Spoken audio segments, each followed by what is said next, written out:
The film adaptation of It Ends With Us was supposed to be a sure thing, a slam dunk at the box office, an easy win. Instead, it unraveled into lawsuits, controversy, and online drama. But if you look a little closer, this story reveals deeper truths about our culture, our media, and ourselves. It shines a light on the power of fandom, the evolving conversations around toxic masculinity and feminism, the manipulation of public perception, the public battles for control over the narrative, and the risks of building a brand around ideology. It Ends With Us is a romance novel written by Colleen Hoover and originally published on August 2nd, 2016. A departure from her earlier work, Hoover drew inspiration from her own family story to write this piece. In her author's note, she explains, quote, "When I decided I wanted to write this story, I first asked my mother for permission. I told her I wanted to write it for women like her. I also wanted to write it for all the people who didn't quite understand women like her." Close quote. Hoover was born in Sulphur Springs, Texas in 1979 to parents Vinoy Fite and Eddie Fennell. Her father was physically abusive, and her parents eventually divorced before she turned 3. By the time she turned 4, her mother had remarried, and Hoover, along with her older sister, grew up in the small town of Saltillo, Texas, helping to tend to the family's dairy farm in the early mornings and weekends. She married her husband Heath Hoover in 2000 and had 3 sons. In 2004, she graduated from Texas A&M Commerce with a degree in social work, and over the next 7 years held a variety of jobs in social services. In 2011, almost on a whim, Hoover began writing to pass the time while her son rehearsed for an upcoming play at a local theater. Her hobby eventually gave way to her debut novel, Slammed. In a now archived blog post, Hoover reflected on this time in her life. Quote, "I lived in a mobile home, a very small 1,000 square foot trailer house with black linoleum, horrendous gold trim, an air conditioner that didn't work. I drove a minivan that had no heater, and every winter I would have to leave for work at 6:30 in the morning and pull over every few miles just to wipe and defrost the windows so I could see out of it. In October of 2011, my son told me he wanted to audition for a play. When he got the part, I was both ecstatic and pissed off. Of course, I wanted him to get the part, but my husband was working over the road and was only home a couple of days a month. That meant every weekday, I'd be leaving my house at 6:30 a.m., and I wouldn't get home until 9:30 every night after rehearsals. When work ended at 6 p.m., we would head straight to rehearsals. This went on for a couple of months, and sitting in the auditorium sometimes got boring. I would borrow my mother's laptop. It was one of those mini laptops that was so tiny it was hard to type on. I would play around on YouTube, read a book or two on Amazon, anything to pass the time. But one night, after watching a lot of slam poetry on YouTube, I decided I wanted to read a book about a slam poet. When I couldn't find one, I started writing one." Close quote. In 2012, after positive feedback from her mom and sister, Hoover decided to self-publish Slammed to Amazon's self-publishing platform so that other friends and family could have access to it too. Before long, through word of mouth, mostly on social media, the book began to climb bestseller lists. It was a slow but steady climb. Hoover goes on in her now archived blog post. Quote, "When I self-published it to Amazon, I think I sold 30 copies the first week or month. I can't even remember. I just know it was enough to pay not only my water bill, but my electric bill. I began immersing myself in the online book community, which I didn't even know existed. Every few days, something exciting would happen. I'd get an email from someone I didn't know about the book, or the book would move in rankings from 100,000 to 99,000. After about 3 months of this, things started picking up even faster. The book was blogged about by a popular blogger, which really gave it a huge jump in ratings. And from there, it just continued to climb." Close quote. Slammed went on to hit the New York Times bestseller list and was nominated in 2012 for Best Goodreads Author and Best Young Adult Fiction in the Goodreads Choice Awards. A large part of Hoover's early success was due to her dedicated fan base that would eventually begin to call themselves CoHorts. Indeed, the success of her debut novel was largely due to their passionate social media posts and word of mouth.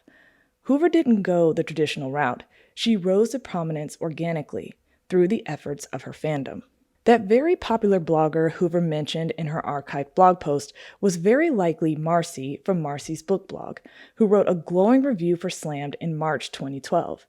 In the review, Marcy wrote, quote, "I love Slammed, one of my best books of 2012 easily, and now one of my all-time favorites too. I prematurely thought that this book might be too easy in the love department, that maybe, even though the writing was witty and completely in tune with me, that maybe the romance aspect would be too easy. Ha! What did I know? Nothing, because I was simply blown away at a certain early revelation in the book, and then every moment after. This book stole my heart, and still has it.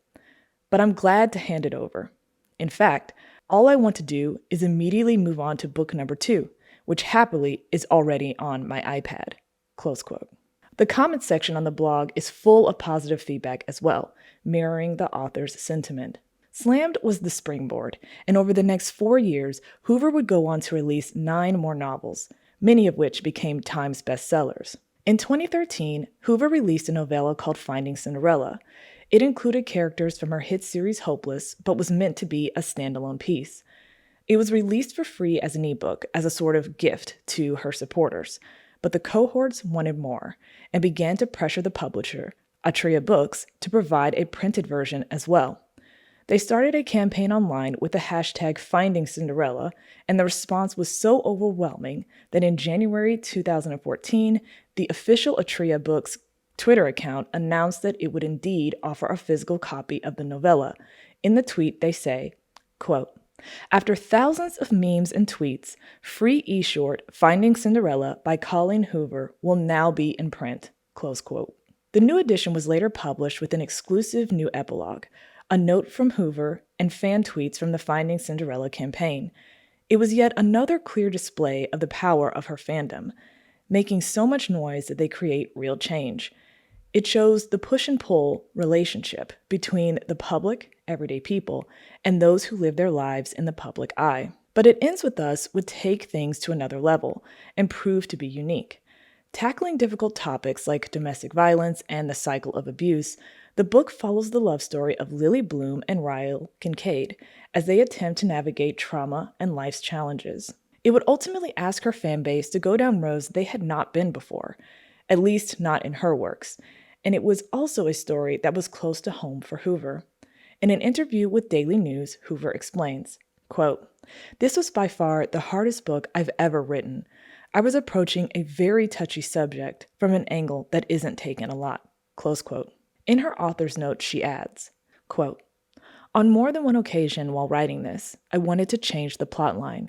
I didn't want Ryle to be who he was going to be because I had fallen in love with him in those first several chapters, just as Lily had fallen in love with him, just as my mother fell in love with my father."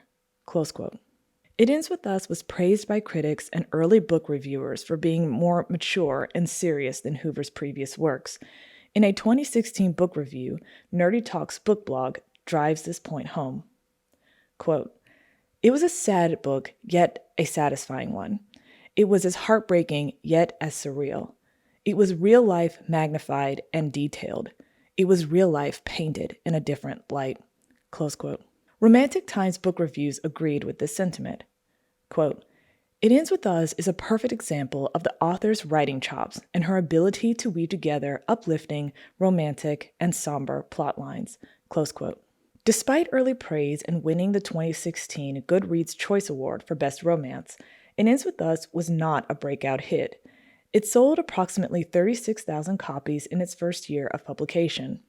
In contrast, her earlier works, Hopeless and Or Maybe Someday, hit the New York Times bestseller list almost immediately. In order to make such an achievement, books need to sell at least 5,000 copies in a single week. At that rate, Hopeless and Maybe Someday would have passed 36,000 copies in 2 months. But here's where the story of It Ends With Us takes an interesting turn. In 2020, while many were home looking to pass the time, TikTok saw a boom. To be fair, the app was already wildly popular. It launched internationally in 2017, and by 2018, its installations had surpassed Facebook, Instagram, and YouTube. Even still, During the first quarter of 2020, TikTok's downloads increased 58% from the previous quarter, the highest amount of downloads an app has ever received in one quarter. By September of 2020, TikTok had 33 times more users than its closest direct competitor. The history of BookTok is difficult to pin down, but many sources cite that it first began to emerge on the platform around late 2019, an offshoot from the Bookstagram trend on Instagram. By June 2021, it had amassed 9.6 billion views, and by 2022, it shot up to 84 billion views. BookTok's influence on the literary industry is undeniable. Prior to 2020, books weren't necessarily flying off the shelves. While not dismal, the industry was seeing a decline. In 2019, book sales dropped 1.3% from the previous year. By 2021, corresponding perfectly with the rise of BookTok, sales rose a staggering 20%. The 2021 numbers were the highest ever recorded by NPD BookScan. Reading rates also shifted. Nearly every age bracket saw a substantial increase in reading rates from 2019 to 2021, again perfectly aligning with the rise of BookTok. In the years between 2019 and 2021, people between the ages of 18 and 29 saw a 2% increase, while ages 30 to 49 and 50 to 64 both saw an increase of 5%. While correlation doesn't always mean causation, many attributed this growth of a declining industry to word of mouth and social media communities, especially those like TikTok. There has been a small decline recognized since 2022, but despite that, book sales are still going strong. After 15 years of declining sales, Barnes & Noble saw a major resurgence. In an interview with Fast Company, a Barnes & Noble representative explained, quote, "In 2024, Barnes & Noble opened more new bookstores in a single year than it had in the whole decade from 2009 to 2019, close quote. Indeed, in 2025, it was reported that they plan to open 60 new stores to meet the increasing demand. Indie bookstores are also growing in popularity. One of the most interesting things about BookTok is its impact on older books. We Were Liars by E. Lockhart was originally published in 2014, but hit the bestseller list again in 2020, largely due to the chatter about it on BookTok. The Song of Achilles by Madeline Miller, originally published in 2011, and They Both Die at the End by Adam Silvera, originally published in 2017, are other examples of this phenomenon. Their bump in book sales many years after original publication was noted by NPD BookScan in 2021. But perhaps no book captures this Second Life phenomenon more than It Ends With Us. In 2020, it sold 18 times what it did the year prior. Between 2021 and 2024, Hoover sold 14.3 million copies of her novels, becoming one of the best-selling authors in the country. Her fandom drastically expanded. They cried, they shared their personal stories, and they passionately connected to the love story of Lily and Ryle. They became so passionate about the book that even the hashtag BookTok couldn't contain them. Hashtag Colleen Hoover and hashtag CoHorts started flooding posts. It was this passion and this drastic increase in sales that got the attention of many people, and it was the main driving force in the decision to turn It Ends With Us into a film, yet another display of the power of fandom. Justin Baldoni and his company Wayfarer Studios would begin the process of acquiring the rights to It Ends With Us in January 2019 and would officially secure those rights in May 2019. Baldoni was born in Los Angeles, California, to parents Sharon and Sam Baldoni. He grew up in Medford, Oregon, where he was very sporty, playing soccer and running track in high school. He had planned to make sports his career until an unfortunate accident tore his hamstring. During the 2018 World Cup, Baldoni replied to a question on X, formerly known as Twitter, asking if he played soccer, saying, quote, "Since I was 5, spent 2 years in the Olympic Development Program in Oregon, then a hamstring injury running track in high school ended my game. But in my heart, I still play." Close quote. Baldoni also dabbled in radio in Oregon, DJing at a local top 40 radio station. Eventually, he decided to move back to LA, and despite his injury, was able to secure a partial athletic scholarship to attend California State University at Long Beach, but he did not complete his degree. In 2004, Baldoni broke into acting playing Ben on the soap opera The Young and the Restless. He would work on many projects as an actor, but his ambitions extended beyond being in front of the camera. He wanted to create meaningful content. In 2012, he would direct and produce a 3-part digital documentary series called My Last Days. Following the stories of 6 people facing terminal illnesses, the series first streamed on a YouTube channel called Soul Pancake in 2013. It quickly became an international viral sensation and one of the most watched YouTube documentary series of all time. The show would go on to get 2 more seasons, which would air on the CW network. After the success of My Last Days, Baldoni co-founded Wayfarer Entertainment in 2013. The next year, he would secure his most well-known acting role when he starred as Raphael Solano in the hit series Jane the Virgin. Baldoni would appear in all 5 seasons of the show, which ran from 2014 to 2019. In 2016, the same year It Ends With Us was first published, he launched a time-lapse app for pregnant women called Belly Bump. It was a joint venture with actor Travis Van Winkle and musician Travis Clark, and it helped women document their pregnancies. In 2017, Baldoni did a TED Talk called Why I'm Done Trying to Be Man Enough that went viral. In the talk, he discusses the challenges of masculinity and his personal struggles trying to reconcile who he is with who the world wants him to be. To date, the video has over 3 million views. On the heels of the TED Talk virality, Baldoni began to develop a male-centered talk show series called Man Enough, which would go live on the Wayfarer YouTube channel in 2019. The concept of the show was a dinner party roundtable discussion, bringing men together to talk about what it means to be a man. The Hollywood Reporter wrote about the show saying, quote, "The show aims to be a provocative and heartfelt look into the minds of men as they explore their insecurities, fears, and dreams." Close quote. Baldoni told The Hollywood Reporter, quote, "We have all the shows in the world that empower women to talk about these things, which they should exist, by the way, because, let's be honest, women deserve a safe space to have these conversations. But men don't talk. Our goal is to build a hub redefining what it means to be a man." Close quote. The first season consisted of 6 episodes and covered a variety of topics ranging from anxiety to body image. There was also a bonus episode dedicated to the Me Too movement. As to be expected, the show sparked conversations online and in the media. The New Yorker wrote a review on the show saying, quote, "It is natural to feel some skepticism about Hollywood men professing their commitment to gender equality, but Baldoni, wearing an earpiece barely visible against his natural tan, is a surprisingly effective moderator, steering his guests past fratty asides and towards epiphanies that seem sincere." Close quote. The Man Enough brand would eventually evolve from a talk show to a podcast, and Baldoni would release a book of the same name in 2021. It's important to note that the concept of addressing toxic masculinity and redefining masculinity is a big part of Baldoni's brand. A big part of his career was defining himself in the public as an ally to women, and he would share very personal details about his life in an effort to show his sincerity in that effort. He developed, produced, and directed content that was in line with this value, and he was accepted for it.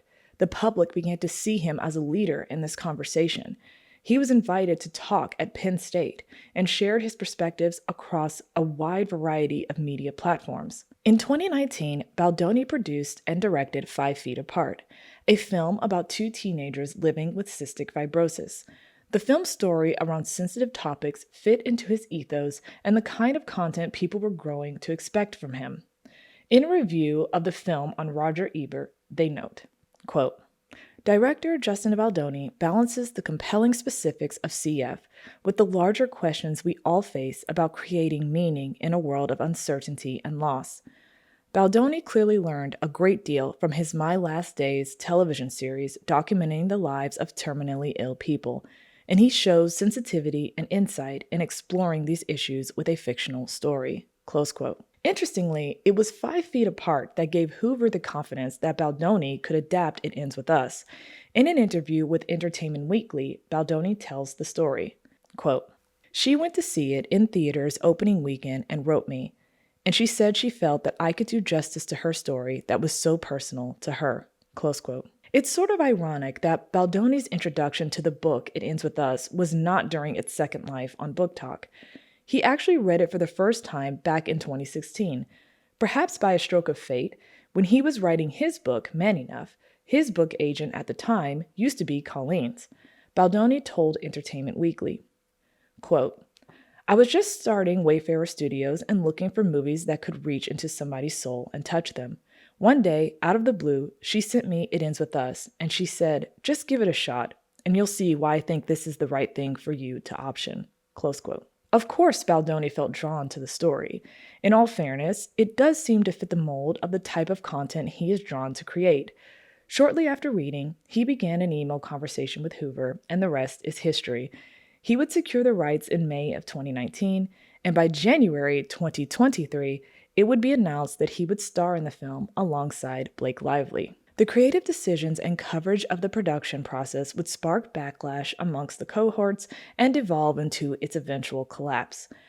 The shift in tone would bring to the forefront the power dynamics between fandom and artist, between expectation and reality.